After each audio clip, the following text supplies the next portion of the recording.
শিক্ষক নহয় তো একাংশ শিক্ষকে দাবী কৰি আছে নিয়মীয়া কিৰণৰ এটাই উপায় আছে সেইটো হ'ল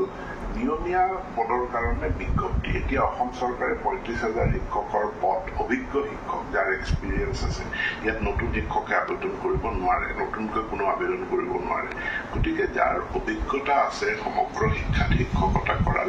এনে শিক্ষকে এই ৩৫,০০০ চাকৰিৰ বিপৰীতে আবেদন কৰিব পাৰিব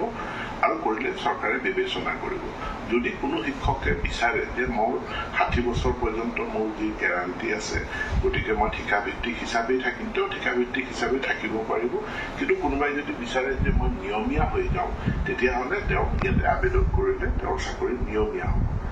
নিয়মীয়া হ'লে বেনিফিট এইটোৱেই যে তেওঁলোকে ফেমিলি পেঞ্চন পাব আৰু ঠিকাভিত্তিক হৈ থাকিলে তেওঁলোকে ওৱান টাইম যিটো গ্ৰেচুইটি ক'ৰবাত কিবা দুৰ্ঘটনা হ'লে তেওঁলোকে টকা ৫ লাখ টকাৰ এটা গ্ৰেচুইটি এটা পায় যিটো আমি কেইদিনমান আগতে ৫গৰাকী শিক্ষকৰ পৰিয়াললৈ আমি মুকলি কৰি দিছোঁ গতিকে এতিয়া আমি আবেদনৰ কাৰণে পৰ্টেলটো খুলি দিছোঁ আৰু মই সকলোকে অনুৰোধ জনাইছোঁ সুযোগটো ল'বৰ কাৰণে কিন্তু এইটো কোনো বাধ্যবাধকতা ইয়াত নাই যিসকলে ইচ্ছা কৰে নিয়মীয়া হ'বলৈ তেওঁলোকে আবেদন কৰিব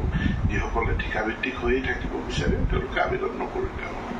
চৰকাৰী প্ৰক্ৰিয়া কেনেকৈ চলে এইবিলাকৰ ভিতৰত তেওঁলোক সোমাব নালাগে